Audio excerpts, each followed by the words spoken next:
Olha, e a Ludmila Kandal, nossa apresentadora de esportes aqui da CNN, está conosco porque ela sabe tudo de esporte, sabe tudo de futebol.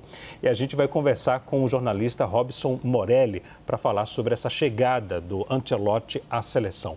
Muito boa noite, senhores. Eu vou dar a palavra à primeira-dama aqui, né? Por favor. Ótima noite para você, Leandro, ao Morelli, a todo mundo que acompanha o CNN Arena. É um prazer estar aqui com vocês nesse dia que é histórico para a seleção brasileira, né? A chegada de Carlo Ancelotti para o comando, já pensando aí na Copa do Mundo de 2026. Eu começo já jogando para o Morelli. O que é que dá para a gente esperar do Ancelotti à frente da seleção brasileira? O Rodrigo bem destacou para a gente no link dele que esse é o primeiro trabalho do Ancelotti em seleções, apesar dessa carreira super vitoriosa à frente de times. Mas a seleção é um pouco diferente, né? O que é que dá para a gente esperar logo de cara do Ancelotti? Tá todo mundo muito animado, né, Lud? Boa noite a todos da CNN, boa noite, Leandro, boa noite, Lud. Olha, ficou todo mundo animado porque o Carlo Ancelotti, a gente fala um pouco mais cantado, a gente que é italiano, né? Carlo Ancelotti, né?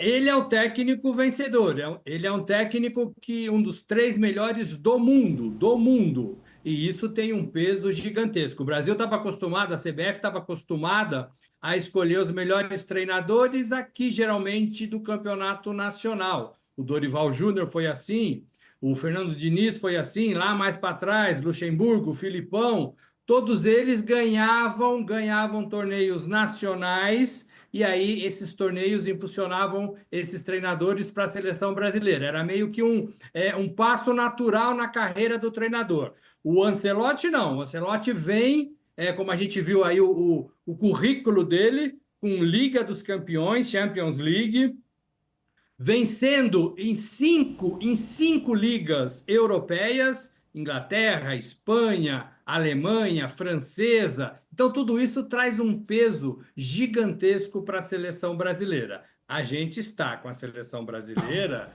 a gente pode falar que numa fase dificílima, numa fase em que a gente ocupa a 4ª posição, no último jogo em que o Brasil perdeu para a Argentina de 4 e a gente não viu a cor da bola. Então ele chega para tentar, Lud, amigos, mudar todo esse cenário. E aí vem para morar no Rio, vem para ficar na Europa, vem para convocar os jogadores que ele conhece, vem para colocar ordem nessa seleção brasileira dentro do vestiário. Agora, Robson, antes de tudo, obrigado pela presença aqui no Arena, viu? É um prazer tê-lo aqui com a gente.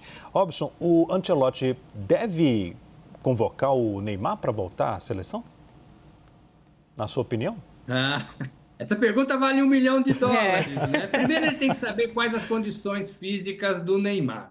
Porque a gente está esperando o Neymar na seleção, Leandro, há 2 anos. E há 2 anos que ele não dá as caras na seleção. Agora ele voltou a jogar no Santos, mas se machucou. Está em fase de recuperação.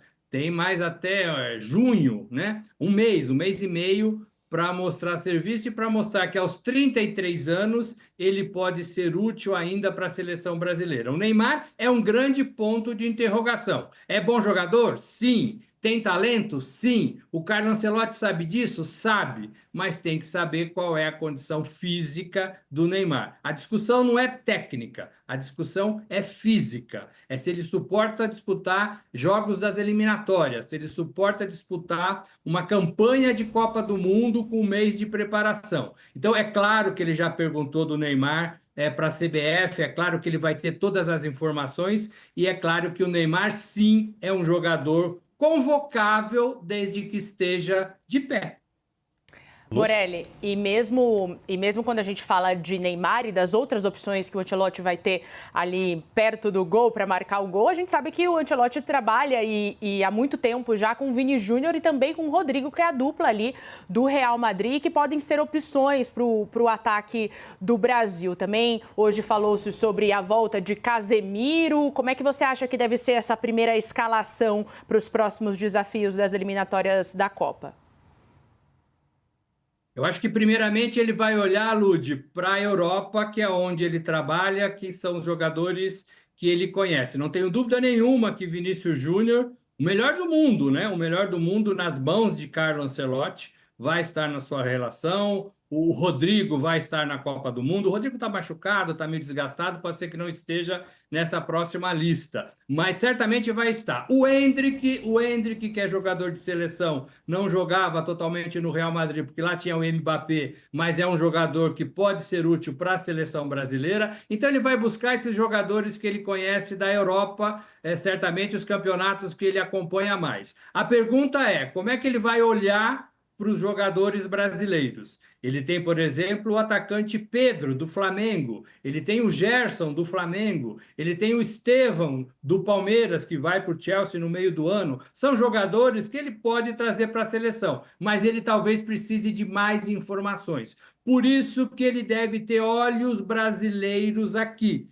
A gente não sabe se ele vem de mala e cuia, se ele vem para morar no Rio de Janeiro ou se ele vai continuar numa base na Europa. Ele tem casa em Londres e ele pode muito facilmente tocar tudo de lá. O técnico Scaloni da Argentina não mora na Argentina, mora na Espanha, e ele foi campeão do mundo no Catar. Então, são exemplos que ele pode seguir. Em primeira informação, ele fica no Rio de Janeiro, ele fica no Brasil, ele vai se abrasileirar, né? É um perigo também, né? É um perigo, mas ele vai se abrasileirar. E aí ele vai começar a conhecer de fato os jogadores que ele pode convocar aqui. Mas acho que os olhos do Ancelotti vão estar todos nessa lista, Ludi, para a Europa, jogadores que atuam na Europa. Agora, Robson, perdão. Posso fazer isso agora, Lúdia? Claro. Daqui a pouco. Robson, houve surpresa na escolha do nome? Alguns jornais lá fora falaram que havia ali uma conversa desde 2023 por parte da CBF. Não conversa, mas um desejo. Houve surpresa? Surpresa não, porque essa conversa de 2023 para cá existia. Ele já falou não para a seleção 2 vezes.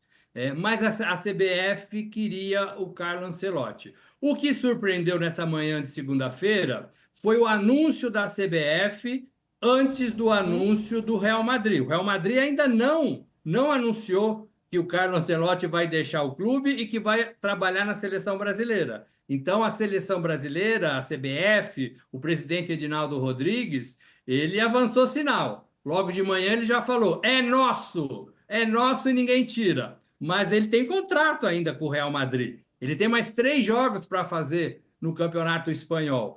Amanhã ele vai dar uma entrevista, lá na Espanha e possivelmente, claro, vai ser comentado porque a notícia saiu no mundo inteiro, inclusive na Espanha, dessa saída dele do Real Madrid e dessa vinda para a seleção brasileira. Não foi surpresa, mas talvez tenha aí um avanço no sinal em relação à CBF.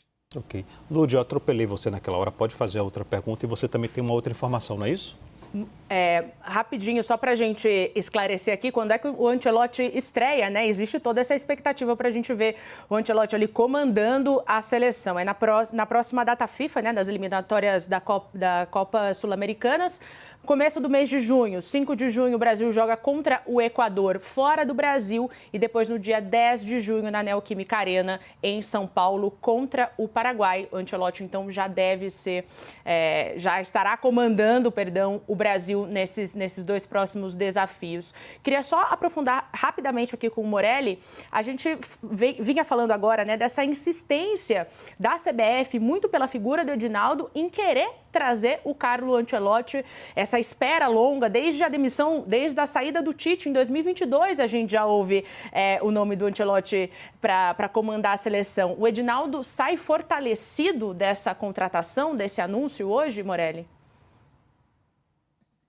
O Edinaldo tem um escudo agora bastante forte, né? Se ele sai fortalecido, sim, talvez ele saia fortalecido porque é um técnico que ninguém duvida da sua capacidade. E a gente sabe que os presidentes da CBF, eles se fortalecem dessa forma. Lembra de Parreira e Filipão no comando da seleção brasileira em 2014?